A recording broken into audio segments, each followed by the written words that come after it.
Hey everybody, Dr. Osborne here with a Facebook Friday live session. Today, I want to talk about the yeast overgrowth syndrome, oftentimes referred to as auto brewery syndrome, oftentimes referred to as candida overgrowth, oftentimes referred to as yeast infection, oftentimes referred to as candidiasis. There are a lot of different names for yeast overgrowth, but I want to talk a little bit about it because there's a lot of similarities between what happens to those with a yeast overgrowth and those who have gluten sensitivity in terms of symptoms. So like a lot of the different symptoms that people will suffer from that have a gluten sensitivity, they don't know it, they're getting gluten exposure. Some of those symptoms can be mimicking of a yeast overgrowth. And a lot of times what happens is, and shut this off, a lot of times what happens is people have both. They have a gluten sensitivity. They also have a yeast overgrowth. They go gluten-free. They still feel horrible. They're still having persistent symptoms. And then some people have, again, with both, they maybe they go on a yeast-free protocol or a yeast-free diet. Symptoms go away, but then when they stop the yeast-free diet and start adding glutens and grains back into their diet, they start feeling bad again because they don't know. And again, the symptoms can be very, very overlapping. So I want to talk a little bit about what some of those symptoms are for you today so that you can have a better understanding of, how to look for those and what to do for them. So you can also tap in any questions that you have. Just type them in as we go. I'm going to try to get as many answers as I can. But let's start talking about the symptoms of yeast overgrowth. Number one of the biggest symptoms is chronic, persistent fatigue or brain fog, even after you've had a good night's sleep, even after you are getting adequate quantities of sleep. You might have your diet really, really locked in and dialed in. You might be grain-free, gluten-free, and you're still struggling with this chronic fatigue that just won't go away. So that's one of the biggest symptoms that we'll see. Now, one of the other biggest symptoms that we're going to see is a person who feels like they can't focus mentally. So there's a lack of mental clarity, a lack of mental cognition, almost in a sense where they feel like they're drunk, meaning they're walking around disoriented, sometimes dizziness, sometimes they can't quite get there. They can think of the word, but they can't bring the word to their lips. So those are all, again, potentially symptoms. Now, there's actually something in the medical literature reported on with chronic yeast infection. And let's be clear about what yeast is too. Yeast and mold are the same thing. So when we're talking about yeast overgrowth, remember that yeast is a form of mold. But what yeast do in the GI tract, especially if you've got a yeast overgrowth in your GI tract, is you can actually eat carbohydrates. You can feed these yeast. And what will happen, a byproduct of that, is alcohol. That's what yeast do. They ferment. So they'll ferment your carbohydrates and convert them into alcohol and make you drunk, even though you might not drink. And this is where that lack of clarity and brain fog and cognitive decline can all set in. So it's very, very important to understand if you feed the beast, i.e. feed the yeast, you could actually be creating alcohol that causes a mental confusion and a mental suppression and a chronic fatigue. Remember, what does alcohol do to you? If you've ever been out on a binge drink, if you ever went to college and had any kind of alcohol at all, at the end of the night, you pass out or you get really, really tired and you don't have the best cognitive thought. You don't make the best decisions. Well, this is what a yeast infection can actually do to a person. Is it can ferment their own food and it can create self-brewery or auto-brewery syndrome. Remember, we don't want our guts to be an alcohol factory. We want our guts to be a digestive factory where we're getting good quality nutrients coming in and we're able to digest and absorb them and not produce alcohol. So symptoms of chronic persistent fatigue, dizziness, disorientation, clouded sensorium or brain fog or mental fatigue, those are all going to be very, very common physical manifestations of a yeast overgrowth. Now, one of the other things that you can pay attention to that might happen with a yeast overgrowth are some of the physical findings, some of the things that you can actually look for in terms of what you can look for on your body. Now, I'm gonna post up a link here for you on. This is an article I wrote a little while ago, and it has some very, very detailed pictures of what a yeast overgrowth can look like. And so I want you to proceed to that page with caution because some of the pictures are kind of frightening looking.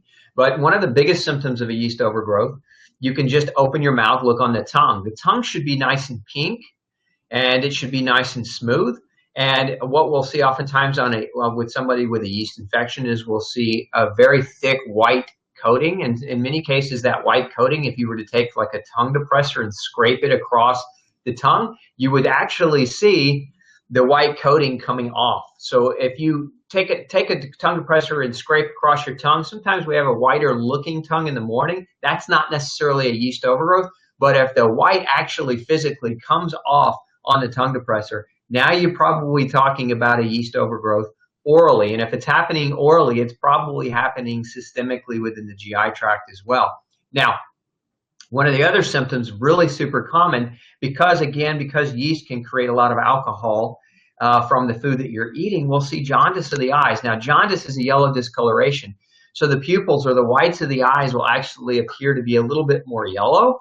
And this can be a clue into a yeast overgrowth. Sometimes the skin can actually appear more yellow as well. Now, there are lots of things that can cause the skin to be yellower in color. I mean, you could be a juicer and be juicing a lot of carrots, and you can get carotenoid deposition into your skin, which is basically, carotenoids are the chemicals in carrots that have that orange color, and it can make the skin turn kind of a yellowish or orange color. So that again, be careful if you're a juicer. That's not what we're talking about. A yellow discoloration of the eyes along with a yellow discoloration of the skin, or a yellow kind of haze around a person can indicate, or can be a physical symptom or sign of an indication of a yeast overgrowth. One of the other things that we chronically and frequently see with people who have yeast overgrowth is we're going to actually, if we look at the fingernails, you're going to see kind of a white growth underneath the nail beds themselves. Now, again, this link that I've got up for you here on the page, just right here, is a link where you can actually look at a few of these different kinds of pictures so that you can see more what I'm talking about. But it's a yellow discoloration under the nail bed, and that in and of itself can be a symptom. This typically happens in the toes. It happens in the big toe. It can happen in the other 4 smaller toes, but it's very, very common. One of the reasons why you put on a sock, you put on a shoe, that creates a very moist, very dark environment, and yeast love moist, dark environments. So it's very easy, if you have immune suppression, to develop yeast overgrowth. So again, physical symptoms: yellow discoloration of the skin, yellow discoloration of the eyes, white on the coating of the tongue itself, okay, and then yellow discoloration under the nail beds, all super common, super frequent symptoms of a yeast overgrowth. Let's talk about why a person might develop a yeast overgrowth. The number one biggest reason I see in my clinic of a yeast overgrowth is immune suppression, meaning a person's immune system is not strong enough to actually handle combating yeast, because we're exposed to yeast and mold in our environments every day. Realize you walk outside, there's plenty of mold in the air, there's plenty of mold all around you. It's not an issue of whether or not we're getting exposure to yeast. It's an issue of whether or not our immune systems are strong enough to deal with that exposure. So that being the case, what is it that we want to do to improve our immune function? Because if our immune function is suppressed, we can get yeast growing, we can get yeast inside of us growing out of control. So one of the things that you can do, and that you should be doing if you're not already, it can be very, very helpful, is taking a very strong probiotic. Now, when I say a strong probiotic, I mean strong. I don't mean 100 million or even a billion or 2 billion. This is kind of a temporary or a common dose that we're going to see on a over-the-counter probiotic. Is we'll see, contains 2 billion CFUs is the dosing. So CFU stands for colony-forming units. We're looking for at least 40 billion or higher, and in some cases, I go as high with patients as 400 plus billion colony-forming units of a good probiotic, meaning a good, solid, strong probiotic that has strong, sturdy species of bifidobacterium and lactobacillus being two of the main species. Some people will recommend a type of probiotic called Saccharomyces boulardii or S. boulardii, which is also something that can be used for a yeast overgrowth as well.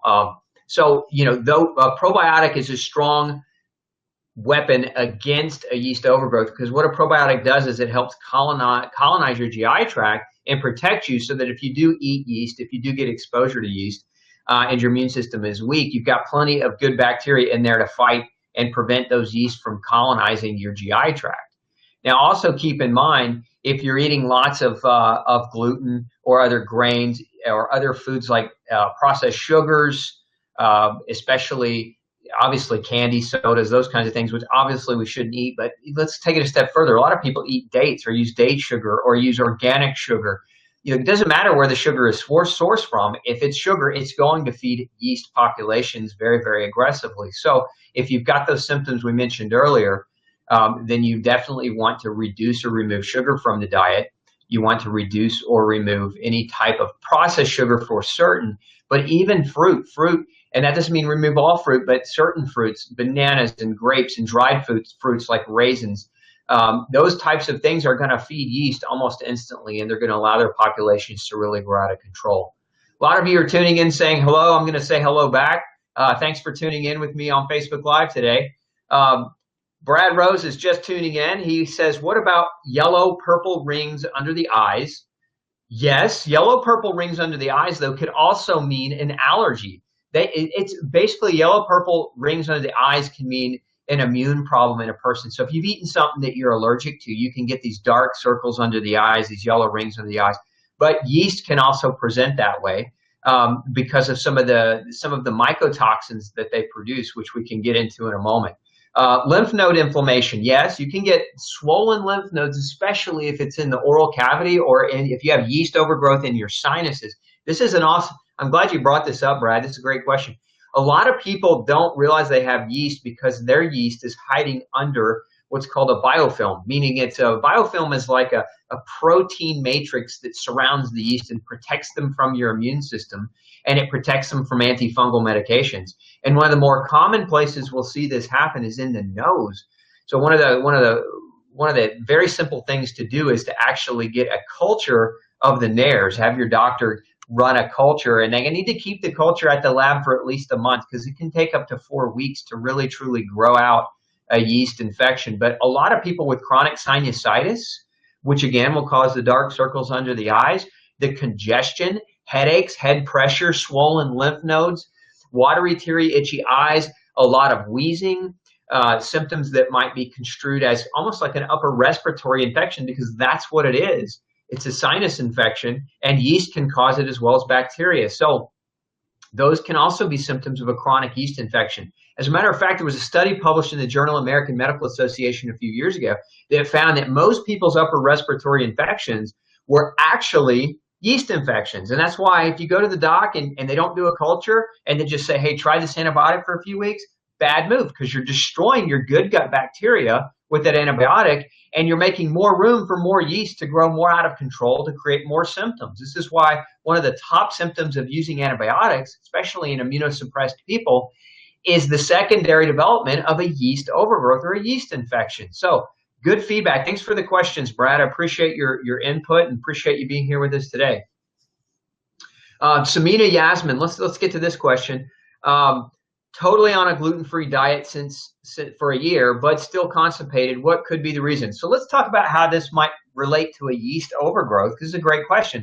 So if you've been on a gluten-free diet for a year, first let's ask the question, are you on a true gluten-free diet, or are you just avoiding wheat, barley, and rye? Now, if you don't know what a true gluten-free diet is, go right now and read No Grain, No Pain. That's my book on the topic. It's not just another book about gluten. It's a book about grains and all the different types of grains that contain glutens and some of the other elements within grains like yeast, like mold, that can actually create chronic yeast overgrowth and chronic problems. I'm going to put that link up for you, Yasmin, in case you do not have a copy.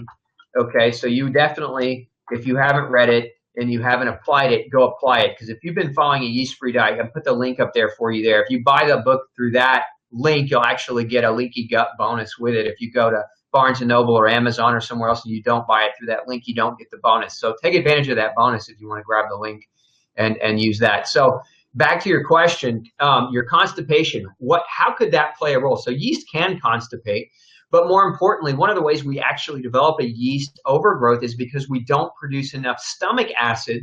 See, we eat yeast every day in our food. We eat mold every day in our food. And if that mold is allowed to get through and past our stomach acid and into our small intestine, it can actually start to replicate and colonize. Because in our small intestine, it's dark and moist and warm, and that's the thriving environment that yeast love to grow in. So if it gets past your stomach acid, so constipation, a lot of times low stomach acid causes constipation. And so, and constipation and low stomach acid are oftentimes linked to a yeast overgrowth. So again, if you have low stomach acid, you increase the risk of developing a yeast overgrowth. If you have low stomach acid, you will also have constipation. So one of the things you can do is take Ultra Acid. Ultra Acid is a formula I've developed that helps your stomach, kind of gives your stomach support for acid. Now, one of the other things that you can do, Yasmin, is check and make sure, depending on whether or not you're on any medications, because certain medications will hinder your body's ability to make stomach acid, and one of them is obviously the antacids: Tums, Rolaids, Prilosec, Tagamet, Zantac, Nexium, the purple pill, right? All these different medications shut down the production of your stomach acid or suppress or neutralize your stomach acid. It's a bad idea to use these medications because when you neutralize stomach acid, you predispose yourself to secondary infection and you reduce your body's ability to absorb iron and calcium and magnesium and zinc and selenium and chromium and vitamin A and copper. And so then you become vastly nutritionally deficient, which causes immune suppression that can contribute now to yeast overgrowth. So you see how all this stuff can be a very, very vicious cycle that we want to try to prevent. So if you're constipated and you're not following, if you think you're on a gluten-free diet, but you're not, read No Grain, No Pain.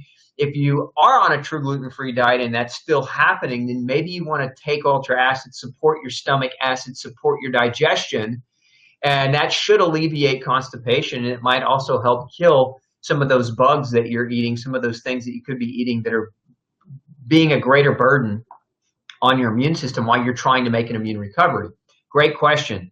Melissa is asking, is there a way to know for sure if this is a problem for you at test? Yeah, absolutely. I mean, my philosophy in the clinic is test, don't guess, because is it gluten sensitivity? Is it a yeast overgrowth? Is it a bacterial problem? Do you actually have some underlying autoimmune condition that's being triggered by nutritional deficiencies or being triggered by chemical exposures or heavy metal exposures? Yeah, we want to test. We don't want to guess. So best way to test for yeast exposure, one, is to make sure your doctor's doing a really thorough physical evaluation, because those symptoms and signs I mentioned earlier on in this are critical as part of a doctor's ability to identify. Sometimes a lab test comes back negative, but there's an obvious yeast overgrowth because the doctor actually looks and does a physical examination and finds yeast on the tongue or finds yeast in the nail beds. Or if you look at that link I put up earlier, the link that I posted for you earlier, that link, I'm going to put that back on the page for you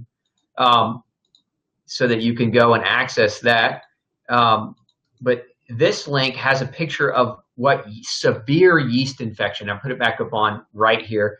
That link, if you go check it out, there's a picture of a tongue, and that's one of the worst and most severe yeast infections I've ever seen in my clinic in a young person. But quite severe. It was leading to all kinds of liver damage and liver problems, which, again, you remember, if you have a severe enough yeast infection creating alcohol, that alcohol damages the liver, reduces your capacity to detox, and makes you more susceptible to lots of other problems. So we definitely don't want to let a yeast overgrowth get out of control. But back to testing, because that was the question. You can run, one of the things I like to run is a comprehensive gut test that looks for yeast. It looks for aggressive quantities and species of yeast that might be inhabiting the GI tract. Some doctors will run antibody tests to see if you're producing antibodies against yeast. I like to do yeast cultures of the sinus cavities because, and sometimes we can find it that way, because sometimes what happens, a person has a gut infection, they treat it. They go to a doctor, the doctor gives them something like berberine or some other botanicals like oregano or thyme or undecyclinic acid or uva ursi. There's a lot of different botanicals that can be used to address yeast. But if you've got yeast in the sinuses and your mucus and you're producing lots of mucus and swallowing that mucus and your stomach acid is reduced, you're going to repopulate your gut with the yeast that's living in your sinus by swallowing your mucus. So you get this vicious circular cycle of reinfestation of yeast coming from your sinuses back to your gut. So a very important test for a doctor to be able to do is do a nasal culture as well as a GI test to measure for yeast in the gut, as well as a physical examination, as well as potentially testing for yeast antibodies in the bloodstream. So all of those can be done. It's just you've got to get with somebody who, first of all, got to get with a good functional medicine doctor who believes that yeast problems even exist. A lot of doctors will tell you, oh, yeast, it doesn't exist.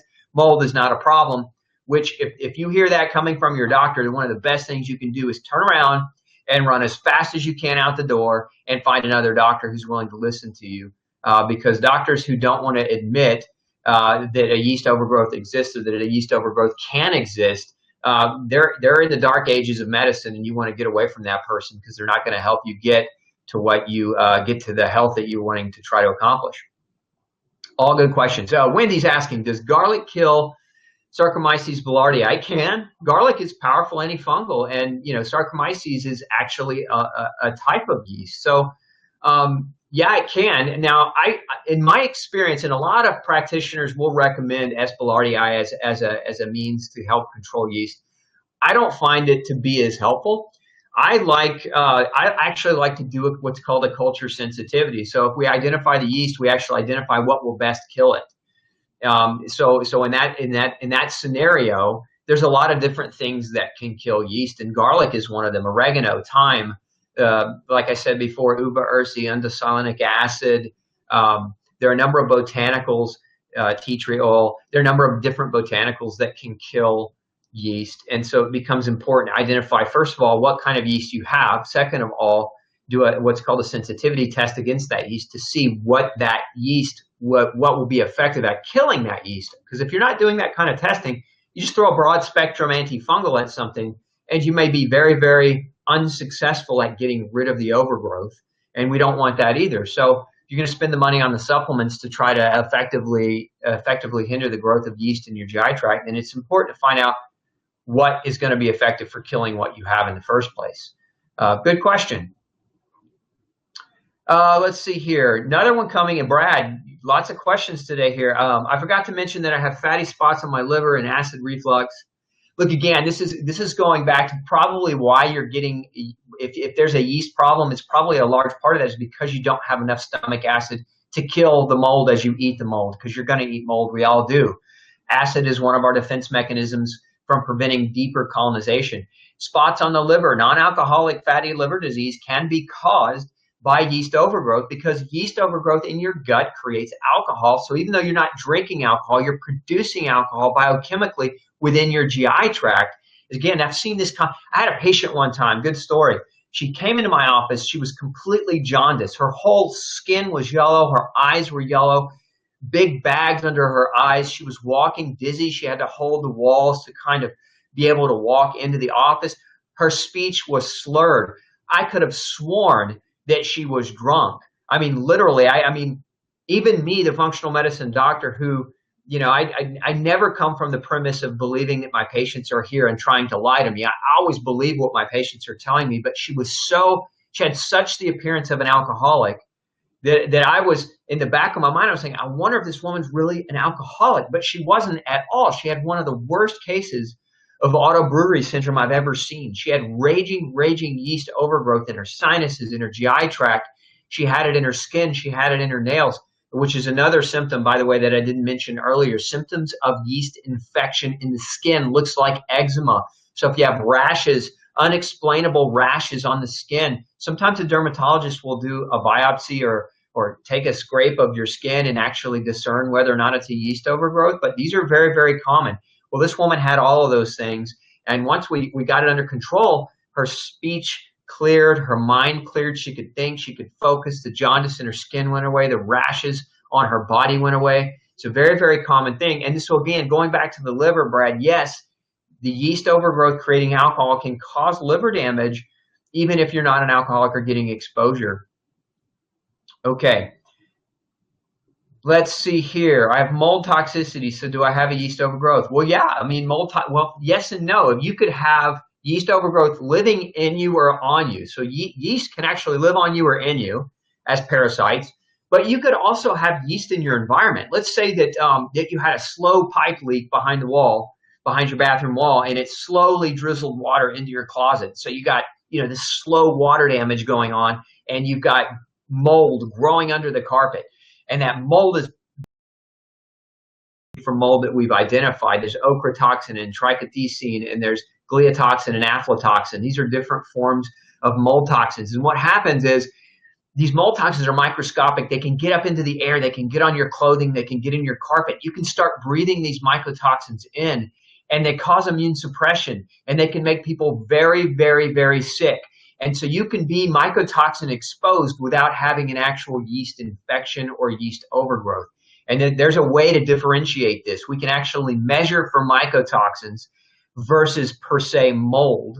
And then we can measure for mold in the environment. We can measure for mold inside of a human, inside of a person, mold growth in you versus mold growth in your environment. This is where it gets tricky, and you really want to work with somebody who's skilled. Don't go it alone, because if you've got a chronic mold exposure in your home, it can kill you. Another great story I'm going to share. One time I had a little girl. She came in. Her parents brought her in to see me. She was dying. They didn't know why. They'd taken her to the one of the main hospitals here in Houston, Texas Children's Hospital. It's a pretty world-renowned hospital for helping kids. Well, the doctors couldn't figure out what was wrong with this little girl, and it was her heart that was failing. So her symptoms were heart disruption. They wanted to actually crack her sternum. Could you imagine having a daughter, a little infant, and the doctors say, we want to crack open her chest, pull it back, and do exploratory surgery because we don't know what else to do, and your daughter's dying. Imagine yourself in that situation, how horrible that would be. Horrible. Well, what ended up happening was that the father said, no, we're not going to do that. So this was a really, really sad thing. One of the doctors reported this father to CPS, and they tried to get custody of this little girl so that they could crack her chest open. It was a nightmare of a story. The dad ended up punching out one of the doctors. But all that aside, let's go back to the main point. This little girl had mold growing behind her crib, and it wasn't visible mold. It was behind the wall, and it was a carpet of mold about 2 inches thick. They were living in a rental home, and it was in a place where there was a flood. We get hurricanes here in Houston, so they were living in this rental home, and the water damage was supposed to have been cleaned up, but there was water left behind, and so what ended up happening is the mold grew behind her wall. You couldn't see it, but it was releasing a type of mycotoxin called a trichothecene. These are deadly. They use them in chemical warfare to kill the enemy. They actually manufacture trichothecenes to use as chemical warfare. Well, this little girl was being exposed to high levels of trichothecene, and it wasn't until we found that out and got her out of the environment. We got her out of the environment, she made a full recovery. But that's how dangerous mold can be. You don't want to go it alone, because if it's growing in your house, you need to have the right professionals come out and be able to look for it. It's not always obvious. So mold can be in your environment, it can be growing in you, but either way, mold itself, if it's living in you, can create mycotoxins, or mold toxins can create alcohol from the carbohydrates that you eat. It can create all kinds of symptoms. And then mold in your environment can generate mycotoxins, which can cause immune suppression and make you susceptible to all kinds of different diseases. So, get with somebody and work with them, because this is one of those areas you really don't want to go it alone. It could be a big problem. Let's see here. What vitamin did you suggest for low stomach acid? Okay, what vitamin do I suggest? It's not a vitamin, okay? It's actually, if you go to GlutenFree Society, that's glutenfreesociety.org. Let me type that in for you. GlutenFreeSociety.org. There's a shop there, and the actual name of the product is called Ultra Acid. Just do a search. Go to GlutenFreeSociety.org, do a search, look for Ultra Acid. And the way you would take this is a good question. The way you would take this is start with 2 pills about 10 minutes before your meal. Now, if you've got stomach ulcers, don't do this. Okay, so clear notation here. If you've got stomach ulcers, do not use Ultra Acid. If you don't have stomach ulcers, it's safe. But you're going to take 2 pills before your meal, about 10 minutes before your meal. What you're looking for is you're looking to feel kind of a warm sensation in your chest. So if 2 pills don't do it, at the next meal, take 3. And if 3 don't do it, at the next meal, take 4. And keep going up by 1 until you get a little bit of warmth in your stomach. That's the dose. You want to back off by 1 at that point. So if it takes you 4 pills to get warmth, then you would take 3 pills prior to each one of your meals. Now, as you're doing it, the longer you take it, what you might find is that you're getting warmth even at those doses. So in essence, As you heal, you should be able to start making your own stomach acid. You don't need to support stomach acid by using a product. Well, unless you've just got severe stomach damage where there's scarring, most people don't have that. So that's the way you would take it. So anyway, hopefully that's helpful for you. That's for Lynn Faye Hollensteiner. I hope I said your name correctly.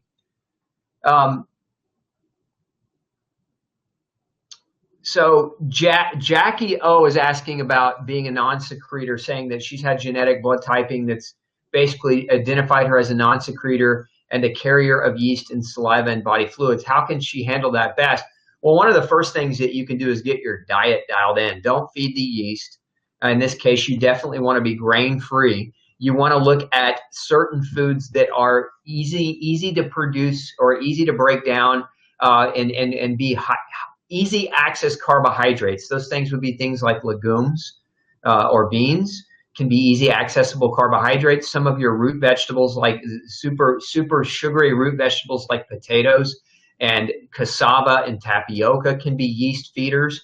So you want to get those kinds of things out of your diet, and you want to actually add in a really strong antifungal. And I say, and I'm not talking prescriptive antifungals here. I'm talking more specifically like botanicals and herbals. So one of the products I like best is called Yeast Shield. Again, you can go to GlutenFree Society and look that up. Yeast Shield works very, very effectively for this. But if you're doing that, you want to be taking high dose probiotics. Okay, high dose. So if you've been tested for yeast floating around inside of you, high dose means more than 100 billion.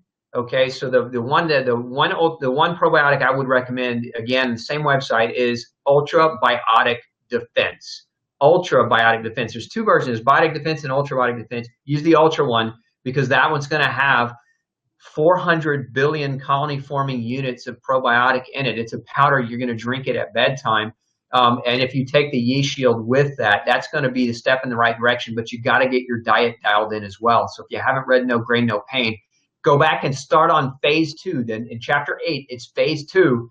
It's the last part of the diet, but it's the most restrictive phase, and it will help eradicate a yeast overgrowth in your bloodstream, and it will get you going on the right track. Great question. Another question, Lee Anna Hope. Hashimoto's, yeast overgrowth, primary or secondary of the autoimmune? I'm not sure I understand that question.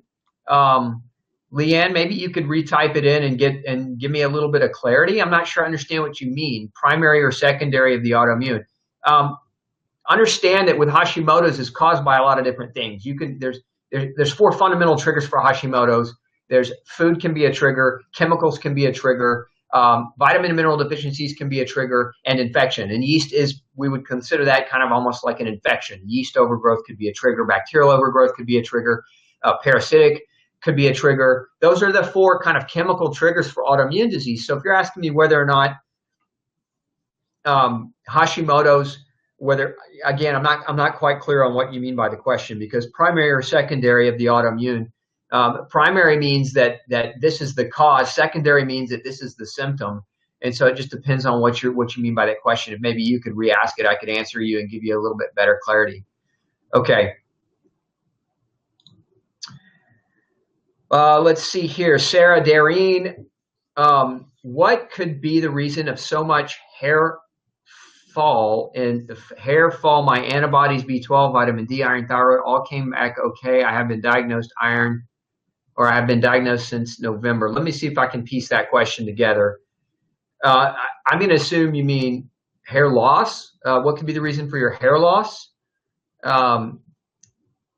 Because your thyroid antibodies, your B12, and your vitamin D and your iron levels all came back normal. I'm going to assume that's what your question is.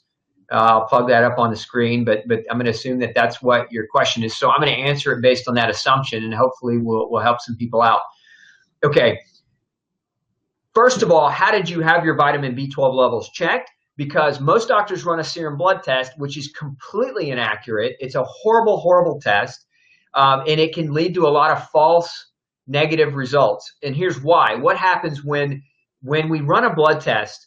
we're actually measuring the quantity of vitamin B12 floating around in your bloodstream. Well, let's just say the night before you ate a meal that was high in B12. Well, that B12 is going to be circulating in your blood, and if we measure your blood at that moment in time, we're going to get a reflection of what your meal was, and that's no good.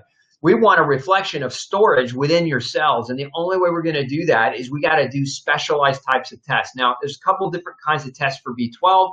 One is called homocysteine, which is an indirect marker for B12 deficiency. If your homocysteine levels are above 9, you might want to look at B12. There's another test called methylmalonic acid, or MMA. This can be a functional marker for B12 deficiency, but the best test for looking at B12 levels is lymphocyte proliferation. Lymphocyte proliferation is what you want to make sure that the doctor ran. Again, if they ran a serum B12, you might as well just throw that in the garbage. It's not worth the paper it's printed on. As far as your vitamin D levels, now, most doctors run the right vitamin D, but let's make sure. It should be 25 OHD is the name of the test. So if that's not what the doctor ran, get that test done. Iron deficiency. I don't know if your iron levels were right. You need to have your doctor run a CBC because we need to look at hemoglobin, hematocrit. We need to look at something called RDW, or red distribution width, because all of these can be other markers for iron deficiency. We also want to look at total iron. We want to look at iron binding capacity. We want to look at iron uptake, and we also want to look at something called ferritin. And if your doctor didn't look at all those things, you haven't had your iron levels assessed accurately. So you got to make sure he's assessing it accurately before we can make the conclusion that your iron is normal. Because iron deficiency can cause hair loss. B12 deficiency can cause hair loss. Vitamin D deficiency can cause hair loss. Lots of deficiencies. Zinc can cause hair loss. Selenium, chromium, biotin can cause hair loss. So you need a doctor who's actually going to look at all of these things comprehensively, so they can come back at you and say, look, this is the supplementation that I would recommend so that we can support your hair. Now, the other issue here, and I'm going to be posting on this here pretty soon. I recently had a patient with severe alopecia, their hair loss. I mean, she had a 3-inch on the scalp, on the top of her head. It was completely eradicated of hair, meaning that autoimmune reaction had completely destroyed her hair production in that area. Well, we've had her on the right diet and the right supplements now for about 3 months, and her hair's completely grown back. I've got the pictures and everything. I'm going to be posting those a little bit later to show everyone, because that's something, in her case, it was very, very much linked to an autoimmune process. And part of that process was vitamin deficiencies, but part of that process was also a gluten sensitivity. She had actually been eating a gluten-free diet, but the wrong kind of gluten-free diet. She was eating a wheat, barley, rye gluten-free diet, but not a true gluten-free diet. And again, if you haven't read No Grain, No Pain, and you're listening to this broadcast, go get a copy of the book, because you don't know what you're doing if you think you're following a gluten-free diet and you're only wheat, barley, and rye free. Okay. Linda, thank you so much for your compliment. I appreciate your vote of confidence. Thank you so much. Misty, I found out a few days ago that is what I have. I always had stomach problems since birth, but when I started eating less carbs, more protein and fats, ferments, etc., I got so much sicker. Low stomach acid is serious. Absolutely. You got to get the stomach acid supported, especially like those of you who maybe have just found out that you are gluten sensitive. And a lot of times what happens is you've got all this damage that's been done to your GI tract. It's just damage.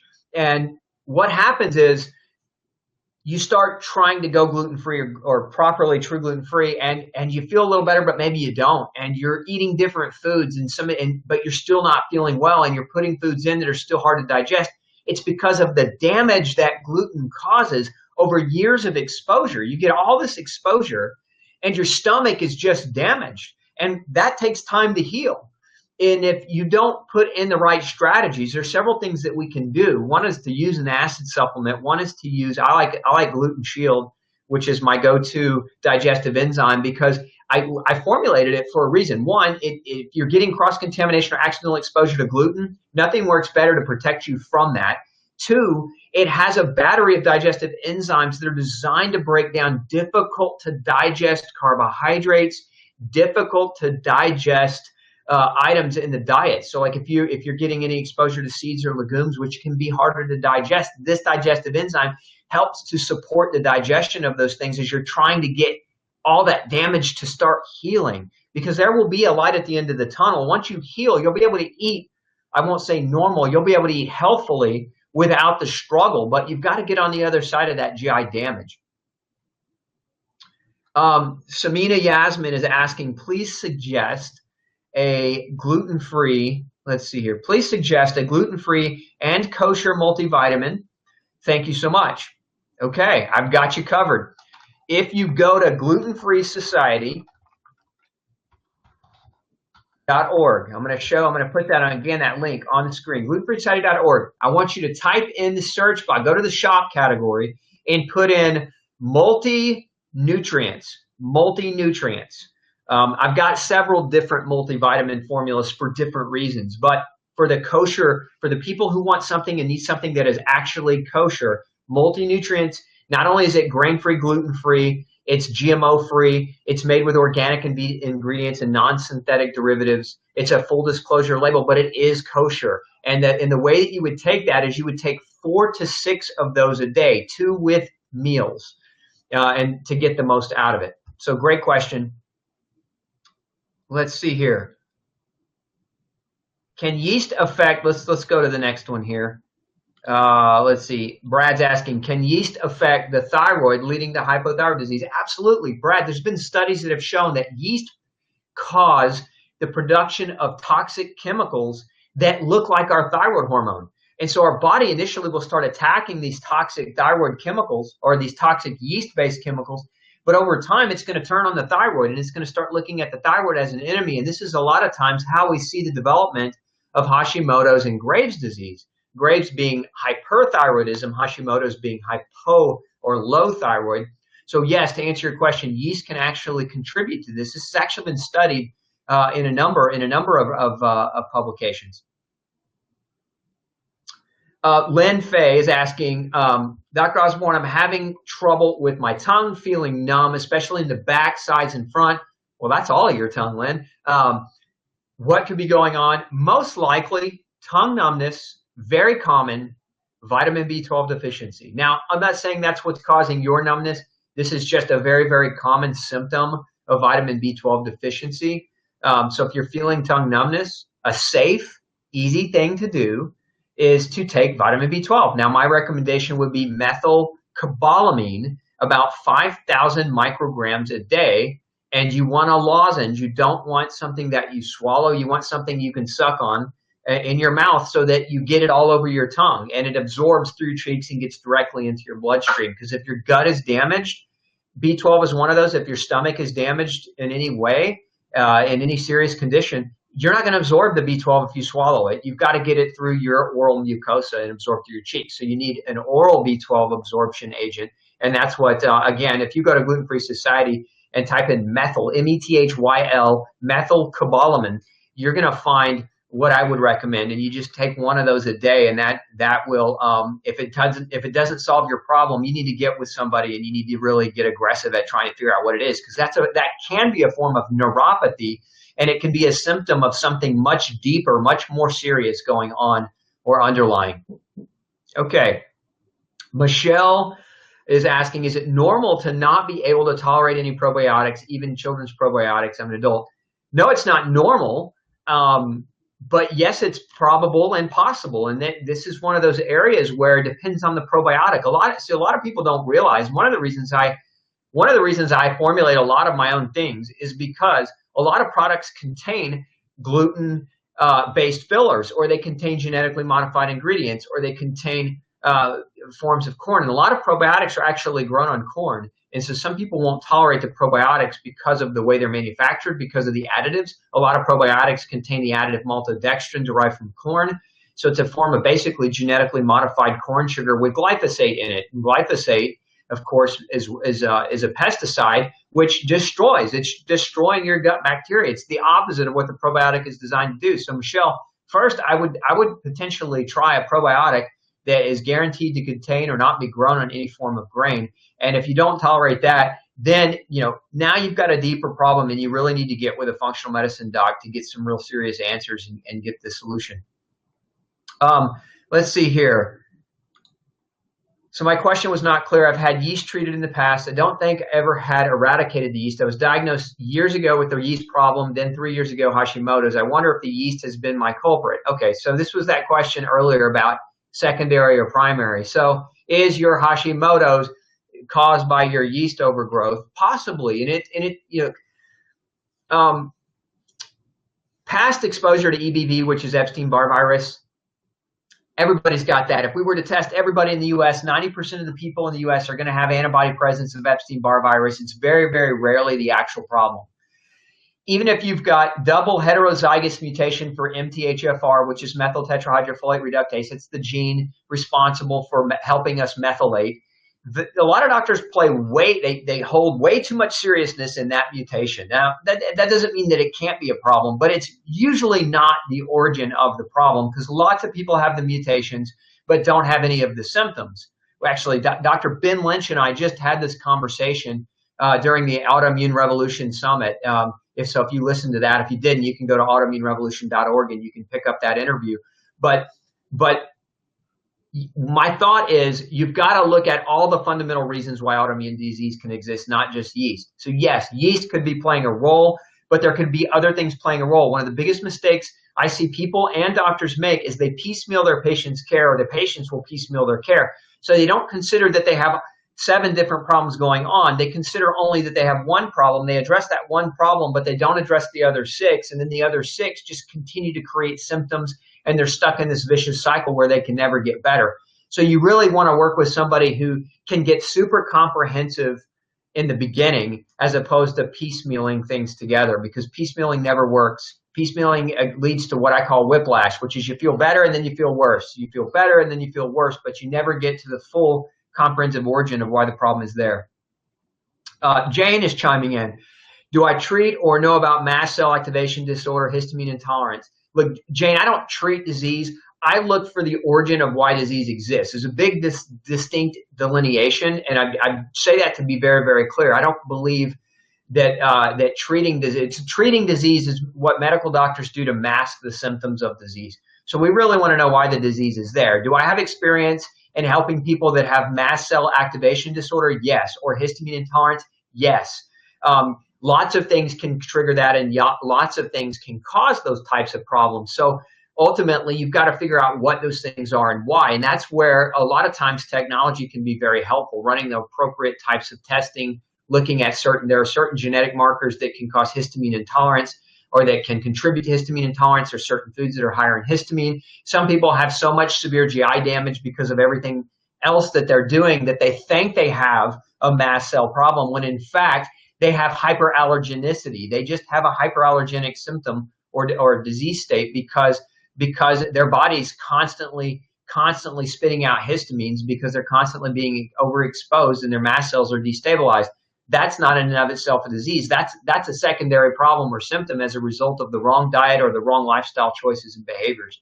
But to answer your question, yes, I commonly see people with those types of problems. Okay. Let's see here. Donna chiming in. Thanks for chiming in, Donna. A couple of years ago, we had to get a new roof. I heard dripping in the wall between the bathroom and laundry room during a storm, and it turned out the roof had leaks. Would a home mold test kit be enough to determine if we had a mold, or is it important to hire someone? That's a great question. A really inexpensive way to just get a home test done first, it would be, there's a company called Mycometrics, mycometrics.com. They have a test called an ERMI, E-R-M-I. Run an ERMI first. If the ERMI test comes back negative and you still suspect that there's a potential for a problem, hire a company to come out and run a camera through the backs of your walls and see if there's any mold growth going on back there. That can be done, and that's what I would definitely recommend it. So that, again, yeah, I mean, if you suspect it, because it could potentially be a very, very big threat to your health, and go ahead and get that type of ERMI testing done first. If it comes back positive, you have an answer, but if it comes back negative, now you can justify spending a little bit more money hiring a professional company to come in and run some camera fiber optic behind the wall, see if you have any mold growth going on. Man, these are great questions. These are excellent questions. I'm going to have to wrap it up here in just a minute. What do I suggest? Let's see here, Michelle. What do I suggest to a person whose gut is so bad that they can't tolerate any of the probiotics or supplements to heal? Well, I would suggest we got to get some lab testing done to find out why you're so sick that you can't tolerate things, and how to manipulate or change your diet in a manner that's consistent with allowing you to heal appropriately. And I would also test you for nutritional deficiencies to give your body the support it needs, because even if we did that in a liquid form or an IV form, that would be something that could be extremely beneficial towards your healing journey. Michelle, you got to get with somebody. It sounds like you're really sick. You've asked several questions in this broadcast. Get with a functional medicine doctor who can help you. Please, please do that. Don't go it alone. Get with somebody who's skilled and experienced so that you can quit struggling and trying to find answers. Jennifer Zell Samek, Dr. Osborne, I was wondering if my Hashimoto's thyroid is linked to the fact that every morning I feel very sick to my stomach and nauseous. Possibly. I mean, stomach nausea in the morning, there's a lot of reasons why that can happen, and maybe it's linked in part to your thyroid and maybe it's not. Again, gluten sensitivity is a really super common cause of thyroid dysfunction. And if you haven't been tested for gluten sensitivity, if you haven't been tested for food allergies, and you've got, a chronic nauseated stomach, and you're wondering whether those are connected, first get tested. Get tested, change your diet. If changing your diet leads to a reduction in your thyroid abnormalities and leads to an increase in energy, a reduction in hair loss or lateral eyebrow hair loss, or improvements in dry skin, or improvements in overall energy clarity, mental clarity, reduction in brain fog, those kinds of symptoms which are super common in low thyroid, then you might have an answer there. But again, get with a doc. I can't emphasize this enough. I mean, I love doing these broadcasts because I want to help all of you. But at the end of the day, there's just so much that you could be doing to advance your health if you're working with a professional who knows what they're doing. And I can't emphasize that enough, because so many people that I see in my clinic, they've been at this for 2, 3, 4 years, and they're still struggling, and they've spent all this money and they're still struggling trying to figure it out. And it's because they've been guessing the whole time. Take that guesswork out of the equation. Guessing leads to more guessing, leads to more frustration, leads to a loss of seeing the light at the end of the tunnel, leads to emotional disorders, leads to emotional depression. And then that puts you in this just very, very dark, very, very bad place. Find the light. Get with somebody who knows what they're doing and get worked on. Let's see here. I've got to wrap up. I'm being told I've got another interview that I've got to do here in just a minute for another great summit that's coming up. So I've got to wrap it up. But I want to get just one more question in, because lots of you have asked this question. And so it's, where can I find a functional medicine doctor? 2 places. And I'm gonna say that with a disclaimer, because I can't vouch for the knowledge of any doctor's training unless they've trained directly under me. And there are a very small number of doctors who've actually done that. So there's 2 websites that I can send you to. One is, and I'm going to type it in the screen.